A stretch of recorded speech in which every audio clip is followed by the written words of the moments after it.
नमस्ते।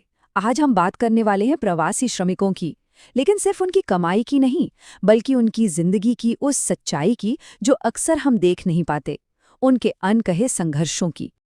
अच्छा, जब हम किसी को अपना घर, अपना परिवार, सब कुछ छोड़कर किसी दूसरे शहर में काम करते हुए देखते हैं, तो सबसे पहले क्या ख्याल आता है मन में?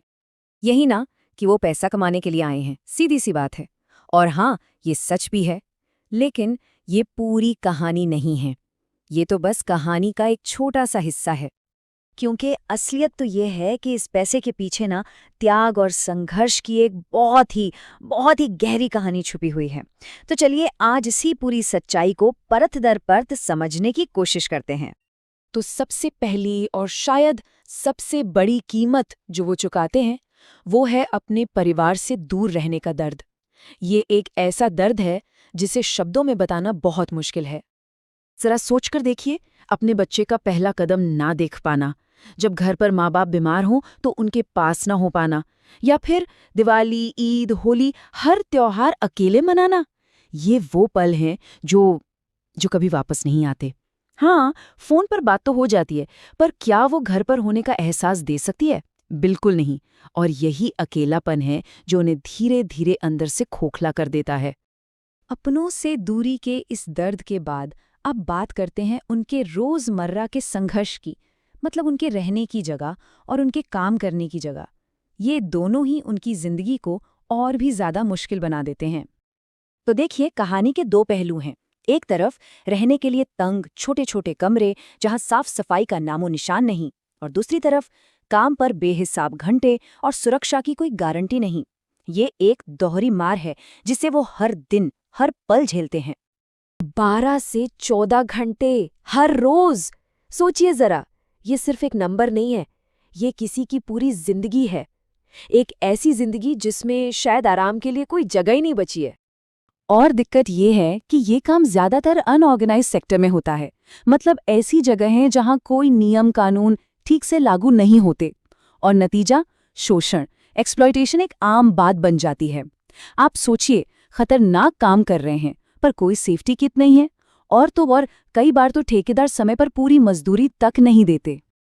तो काम और रहने की दिक्कतें तो हैं ही, पर एक और बहुत बड़ी चुनौती है, एक अजनबी शहर में अजनबी बनकर रहना। ये चीज उन्हें और भी अकेला कर देती है। उन्हें अक्सर एक लेबल दे दिया जाता है, बाहरी। और ये सिर्फ एक शब्द नहीं है दोस्तों, ये अपने आप में एक भेदभाव है, एक सामाजिक बहिष्कार है जो उन्हें कभी भी उस शहर का हिस्सा महसूस ही नहीं होने देता। एक तो भाषा अलग होती है जो एक दीवार खड़ी कर देती है।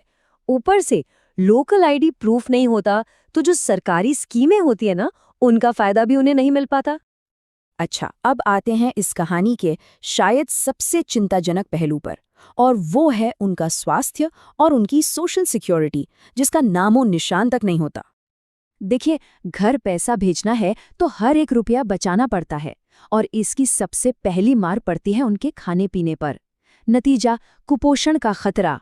और सोचिए, अगर वो बीमार पड़ जाएं, तो इस बड़े शहर में उनकी देखभाल करने वाला भी कोई नहीं होता। और यहीं पर उनकी जिंदगी का सबसे बड़ा रिस्क सामने आता है। कोई इंश्योरेंस नहीं, कोई पीएफ नहीं, कोई सेफ्टी नेट नहीं। जरा सोचिए, अगर काम करते वक्त कोई हादसा हो जाए तो क्या होगा? उनके और उनके परिवार के पास कोई सहारा नहीं बचता। तो फिर सवाल वही है, इतनी मुश्किलें, इतना अकेलापन, इतना रिस्क, कोई ये सब क्यों सहेगा? आखिर किस लिए है ये सारा त्याग? जवाब सिर्फ एक है, अपने परिवार के बेहतर भविष्य के लिए। वो हर दिन अपना सुख, अपना आराम, सब कुछ दांव पर लगा देते हैं, सिर्फ इसीलिए ताकि गांव में जो उनका परिवार है उसकी जिंदगी थोड़ी सी आसान हो जाए। ये लाइन देखिए, उनका जीवन एक निरंतर चलने वाली तपस्या जैसा है। कितनी सही बात है। सच में उनकी जिंदगी एक ऐसी तपस्या है जो कभी खत्म ही नहीं होती।